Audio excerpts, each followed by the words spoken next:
ahora que los contagios están creciendo otra vez de manera espectacular, supongamos que tenés la oportunidad de hablar con alguien que no quiere vacunarse para tratar de convencerlo. ¿Por dónde vas? ¿Por pasarle mucha información? ¿Por asustarlo? Podés meter la pata. Esto te lo dicen dos investigadores, Anupam Jena y Christopher Worsham. Jena es economista médico y profesor asociado de políticas de cuidado de la salud y medicina en la Escuela de Medicina de Harvard, nada menos. Y Worsham también es de la Escuela de Medicina de Harvard, es intensivista e investigador de salud pública. Son los autores de un artículo en el sitio The Conversation y dicen: en nuestras consultas hemos hablado con pacientes que son conscientes de los peligros del COVID-19, pero no creen que les convenga vacunarse. Y en esas conversaciones hemos visto que darles más información escalofriante para hacerlos cambiar de opinión no funciona en muchos casos. Incluso puede hacer que se cierren más a la posibilidad de vacunarse. Los expertos en salud pública probaron diversos métodos, pero nuestro reciente trabajo, dicen ellos, de investigación muestra una constante: dar más información quizás no sea una de las mejores herramientas. En un estudio que publicaron el 13 de diciembre, ahora no más, examinamos, dice, datos de alrededor de 750.000 menores elegibles para vacunarse contra el virus del papiloma humano, el VPH, que previene el cáncer cervical. Desde que se aprobó esta vacuna contra el papiloma humano en 2006, tanto padres de familia como grupos religiosos y conservadores se resistieron porque consideran que esta vacuna promueve la conducta sexual. Su politización fue una muestra anticipada de lo que ha ocurrido ahora con las vacunas contra la COVID en Estados Unidos. La pregunta en la que basamos nuestra investigación fue la siguiente: ¿las madres que padecieron cáncer cervical estarán más dispuestas a vacunar a sus hijos contra el VPH? Pensamos que para este grupo de madres la falta de información sobre las consecuencias del VPH no afectaría de ninguna manera su decisión de vacunar a sus hijos contra el virus. Eran mujeres que habían sufrido en carne propia el cáncer cervical, así que sería lógico suponer que estarían bien informadas, en particular sobre los peligros del virus y las enfermedades que causa. Lo que descubrimos, dicen, nos sorprendió.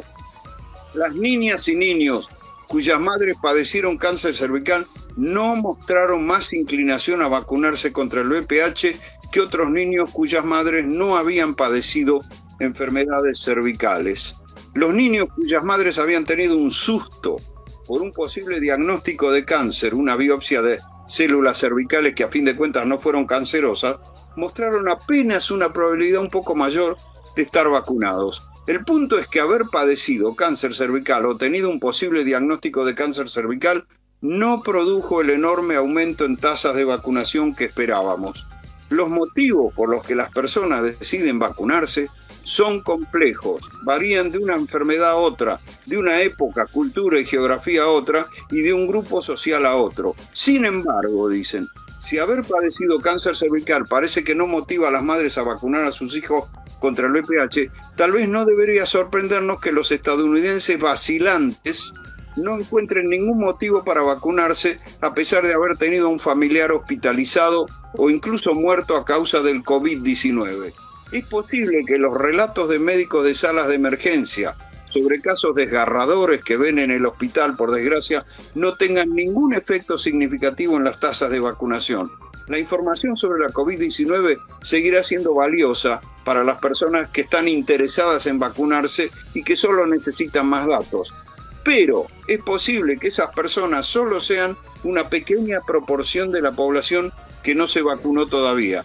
Si el principal obstáculo para alcanzar las metas de vacunación del país es que las personas no están convencidas de la importancia de vacunarse, es probable que ofrecerles más información no ayude.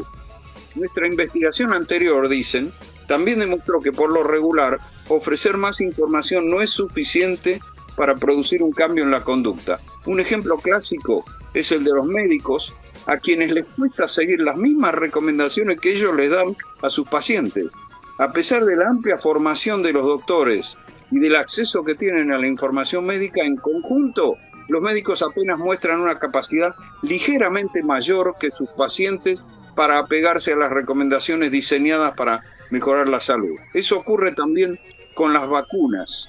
Las tasas de vacunación contra la varicela entre los hijos de médicos, por ejemplo, no son muy distintas de las registradas por los menores cuyos padres no son médicos.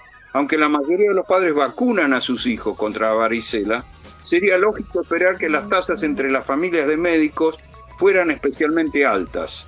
¿Y entonces qué? ¿Qué tipo de intervenciones podrían funcionar? La investigación en las ciencias conductuales sugiere que una de las mejores maneras de motivar una conducta es a través de incentivos, ya sean positivos o negativos. Los incentivos funcionan porque no obligan a las personas a cambiar sus ideas. Un cliente quizá no cambie de proveedor de servicio de telefonía celular porque cree que el nuevo proveedor es mejor, sino porque le ofrece un iPhone gratis si cambia, que ese es un incentivo positivo.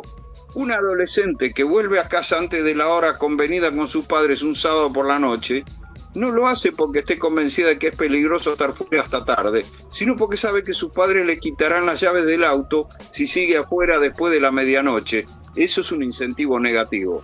Claro que no cualquier incentivo funciona para llevar a la gente a vacunarse. El que parece haber funcionado especialmente bien es el que las empresas le exigen a la vacuna a los empleados un incentivo negativo. Vacunate o estás despedido. Ha resultado ser, dicen, un mensaje efectivo.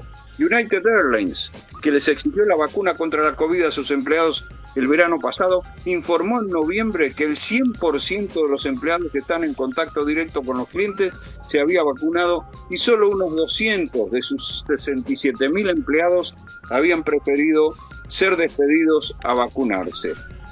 Ya ha quedado claro, dicen, que el sistema de salud pública no sabe cómo hacer que las personas cambien de opinión con respecto a las vacunas. Razón de más, dicen los autores, para buscar otras estrategias, sobre todo aquellas que han demostrado ya su efectividad. Y Poli, con esa población de resistentes no hay muchas opciones, sobre todo si la oposición y los medios trabajan en contra, ¿no?